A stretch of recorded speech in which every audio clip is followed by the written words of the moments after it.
यार एक बड़ा ही इंटरेस्टिंग सा कमेंट आया मुझे कि your content is mostly based on politics. Don't be an anti-national. आपके फ्रेंड सर्कल में कभी ना कभी ये बात आपने सुनी होगी कि यार पॉलिटिक्स में हमें कोई इंटरेस्ट नहीं है, पॉलिटिक्स से तो दूर ही रहना चाहिए। यार अपने डिस्कशन में पॉलिटिक्स को क्यों बीच में ला रहा है, यार रिलेशंस खराब होते हैं। ऐसे सोचना गलत है। देखो, भले ही आपको पॉलिटिक्स से दूर रहना हो, आपको पॉलिटिक्स में कोई इंटरेस्ट ना हो, पॉलिटिक्स को आप में इंटरेस्ट जरूर होता है। आप क्या सोचते हो, क्या देखते हो, क्या सुनते हो, क्या खाते हो। विजयी होकर आत्म भारत निर्माण के और ये सब बातें इसलिए होती है क्योंकि आप ही के पास सबसे ज्यादा कीमती चीज होती है, वो है धन. और धन बोले तो टैक्सेस, जो आजकल आप अर्न कम करते हो, पे ज्यादा करते हो। आपको ये बात रियलाइज भी नहीं होती होगी आपकी डे टू डे लाइफ में। जो भी विकास हो रहा है दारू में ही हो रहा है। और इसी धन पे डायरेक्टली या इनडायरेक्टली नजर होती है सारे पॉलिटिशियंस की, सारे पार्टीज के। ठीक है। आपने कभी सोचा है कॉर्पोरेटर, एमपीज, एमएलएस, यहां तक कि ग्राम पंचायत के सरपंच होने के इलेक्शन में भी लोग इतना क्यों तड़पते हैं सरपंच होने के लिए? क्योंकि असली माल भाई साहब पॉलिटिक्स में ही छुपा होता है, बस उसे खोद के निकालने आना चाहिए। और यह हिम्मत चंद गुंडे ही कर सकते हैं। देख लो आप कितना क्राइम रेट बढ़ रहा है। नहीं, मैं देश की बात नहीं कर रहा, संसद की बात कर रहा हूं। तो इसमें क्या बुराई है, थोड़े मजे हम भी तो लेंगे। पूरी इंडिया में पार्लियामेंट ये एक ही ऐसा इंस्टीट्यूशन है जहां पे बिन दिक्कत कोई भी चोर और डकैत बड़े आराम से सरकारी नौकरी कर सकता है। बीहड़ में बागी होते हैं, डकैत मिलते हैं पार्लियामेंट में। और इनको चुन के कौन लाता है? आप और हम। और ये ऐसा इसलिए होता है क्योंकि पॉलिटिक्स में हमें कोई इंटरेस्ट ही नहीं है। जागो नागरिक, अभी भी वक्त है, जाग जाओ। और हाँ, चैनल को सब्सक्राइब नहीं किया तो प्लीज सब्सक्राइब कर दीजिए और वीडियो को एंड तक देखिए। वीडियो अच्छा लगे तो आपके दोस्तों के साथ भी शेयर कीजिए।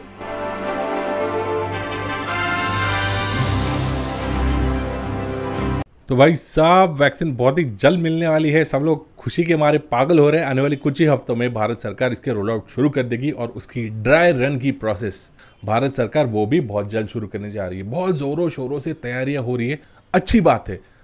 पर वैक्सीनेशन से पहले आपको कुछ बातें जानना बहुत ज़रूरी होता है और वो बातें बहुत ज़्यादा सीरियस होती है। क्योंकि एक बार आपने वैक्सीन एडमिनिस्टर कर ली ना, तो आप पीछे नहीं हट सकते। नहीं चाहिए वैक्सीन, वापस लो, निकाल लो, ऐसा बिल्कुल नहीं कर सकते। इसलिए वीडियो शुरू करने से पहले आपको एक छोटा सा डिस्क्लेमर देना चाहूँगा कि आपको शायद डर लग सकता है, लेकिन आपकी बातें ये जानना बहुत ज़रूरी है। मेरा इंटेंशन आपको एजुकेट करना है, इसीलिए मैं कोशिश करूँगा कि नॉलेज ज़्यादा से ज़्यादा बैलेंस हो, आप तक सही जानकारी पहुँचे। आपके कान और आपका दिमाग खुला होना चाहिए, इस बात का ख्याल आपको रखना है। वीडियो को एंड तक जरूर देखिए। इंडिया के बाहर बहुत सारे कंट्रीज ने वैक्सीन के रोल आउट्स शुरू कर दिए हैं। जो हेल्थ वर्कर्स है उन्हें वैक्सीनेट करना शुरू कर दिया है। तो यूएस में बोस्टन सिटी में ऐसे ही एक ऑन्कोलॉजिस्ट यानी कि कैंसर स्पेशलिस्ट डॉक्टर ने mRNA वैक्सीन का डोज अपने अंदर ले लिया और वैक्सीन लेने के बाद उसके अंदर सडनली एलर्जिक रिएक्शंस क्रिएट होना शुरू हुए। उसकी हार्ट बीट्स अचानक 150 तक चली गई और उसका ब्लड प्रेशर ड्रॉप होने लगा, डिजीनेस और चक्कर जैसा उसे फील होने लगा। उसे समझ में आया कि कुछ ना कुछ इमरजेंसी हो रहा है अपने ब्लड में। ये एक किस्म की शेलफिश एलर्जी भी हो सकती है। ये उसे पता चला क्योंकि वो एक डॉक्टर था जो महसूस कर पाया उस पर्टिकुलर एबनॉर्मलिटीज़ को। तो अकॉर्डिंगली उसने अथॉरिटीज़ के पास परमिशन मांगी कि यार मुझे लाइफ थ्रेटनिंग एलर्जी हो सकती है शायद, तो इसलिए मुझे एपिपेन यूज़ करने की परमिशन दीजिए। तो जैसे उसे परमिशन ग्रांट हुई, उसने एपिपेन से एपिनेफ्रिन का आइडियल डोज अपने अंदर ले लिया। उसकी बॉडी स्टेबल हो गई, उसे प्रॉपर्ली इवेल्युएट किया गया, ऑब्जर्व किया गया और उसे नॉर्मल किया गया। तो ये तो बात सेफ साइड में हुई। ऐसा ही कुछ हुआ यूके में भी एक नर्स के साथ। हालांकि इन सारी बातों की वीडियोस में आपको नहीं दिखा सकता क्योंकि यूट्यूब बोलेगा चुप, बिल्कुल चुप। तो जैसे ही दुनिया भर में कई सारे एलर्जीज के केसेस रिपोर्ट होना शुरू हुए, खासतौर पर इस वैक्सीनेशन को लेकर, सीडीसी ने तुरंत ही इस बात की दखल ली और कुछ लिस्ट ऑफ गाइडलाइंस बना के पब्लिश कर दिए। वो सारे इंस्ट्रक्शंस वैक्सीन लेने वाले को भी है और जो वैक्सीन दे रहा है उसके लिए भी है।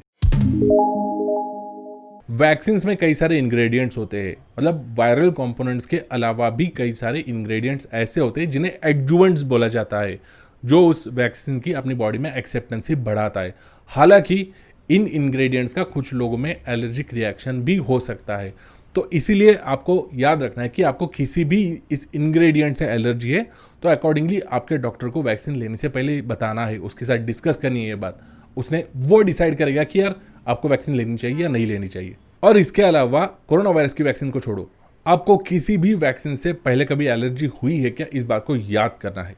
और अगर ऐसा हुआ है तो उस बारे में भी उस डॉक्टर के साथ आपको डिस्कस करना है। वो डॉक्टर ट्रेन्ड रहेगा, वो आपको गाइड करेगा कि वैक्सीन आपके लिए सेफ है या नहीं है। सीडीसी आगे एक बात रिकमेंड करती है कि कुछ लोगों को सीवियर एलर्जिक रिएक्शंस होती है किसी फूड को लेके या किसी पेट को लेके, यानी कि कुत्ता बिल्ली की एलर्जी या फिर किसी लेटेक्स रबर मटेरियल की एलर्जी होती है। ऐसे लोग भी ये वैक्सीन एडमिनिस्टर कर सकते हैं। सीडीसी आगे ये बोल रहा है कि कुछ लोगों को सर्टन मेडिसिन की माइल्ड लेवल पे एलर्जीज होती है, छोटे मोटे रिएक्शंस होते हैं, बट कोई एनाफाइलैक्सिस नहीं होता। एनाफाइलैक्सिस यानी क्या होता है, तो लाइफ थ्रेटनिंग एलर्जीज होती है, यानी कि जान को खतरा पैदा करने वाली एलर्जीज जो आपको सडनली शॉक में भेज सकती है।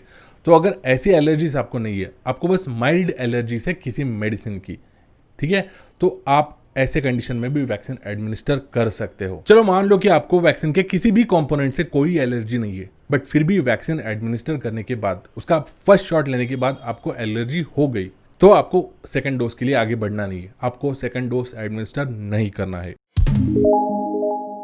आगे जो इंस्ट्रक्शन सीडीसी ने दिए है वो सर्विस प्रोवाइडर्स के लिए, यानी कि जो वैक्सीन आपको चुभाने वाला है उनके लिए है, क्योंकि ऐसे एलर्जिक रिएक्शंस जब बात मास इनोकुलेशन को लेकर आती है ना, तो इनकी पॉसिबिलिटीज होती है।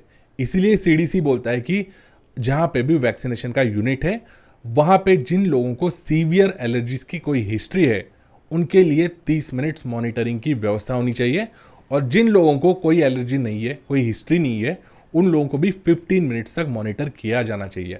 और उनको मॉनिटर करने के लिए वो सर्विस प्रोवाइडर कैरी करना चाहिए अच्छा स्टेथोस्कोप, अच्छे बीपी मॉनिटरिंग कफ्स, यानी कि जो बीपी मीटर किट होता है ना, वो स्पिग्मोमैनोमीटर आपके पास होना चाहिए। और इसके अलावा इमरजेंसी मेडिसिन जैसे कि एपिनेफ्रिन या एंटीहिस्टामाइंस, उनकी इंजेक्शंस की फैसिलिटी भी आपके यहाँ पे होनी चाहिए। बट लक बाय चांस किसी पेशेंट को एलर्जी हो जाती है, तो ऑन द स्पॉट उस बंदे को इमरजेंसी के तौर पे ट्रीटमेंट मिलनी चाहिए, जो भी मेडिकल केयर है वो मिलनी चाहिए, और सेवरल आवर्स तक उस बंदे को मॉनिटर किया जाना चाहिए मेडिकली। बड़ी बड़ी बातें नहीं है जी। देखो अल्टीमेटली आप और हम लोग हैं जो वैक्सीन लेने वाले हैं, ये चीज़ जो भी है ये अपने बॉडी में जाने वाली है, इसलिए कुछ बातें क्लियर होना बहुत ज़रूरी था। मेरा ये वीडियो बनाने के पीछे का इंटेंशन भी यही था। फ्री में वैक्सीन है इसलिए मत जाना, फ्री में मिल रही है, चलो ले लो। बिहार में हर एक के लिए मुफ्त में वैक्सीन मिल जाएगा। ऐसे ब्लाइंड फॉलोअर्स मत बनना, अच्छे से पढ़ाई लिखाई करना वैक्सीन के बारे में, और फिर भी आपके मन में कोई भी डाउट्स है कमेंट बॉक्स में आप मेंशन करके मुझे बता सकते हैं। मैं कोशिश करूंगा सारे डाउट्स क्लियर करने की। वीडियो अच्छा लगा तो वीडियो को लाइक कीजिए, हो सके तो आपके दोस्तों के साथ भी इसे शेयर कीजिए, आपके सोशल मीडिया हैंडल्स पे इसे शेयर कीजिए। मिलते हैं आपसे नेक्स्ट ऐसे इंटरेस्टिंग वीडियो में। चैनल को सब्सक्राइब नहीं किया तो प्लीज़ सब्सक्राइब कर दीजिए। मिलते हैं नेक्स्ट वीडियो में। बाय बाय और हाई फाइव।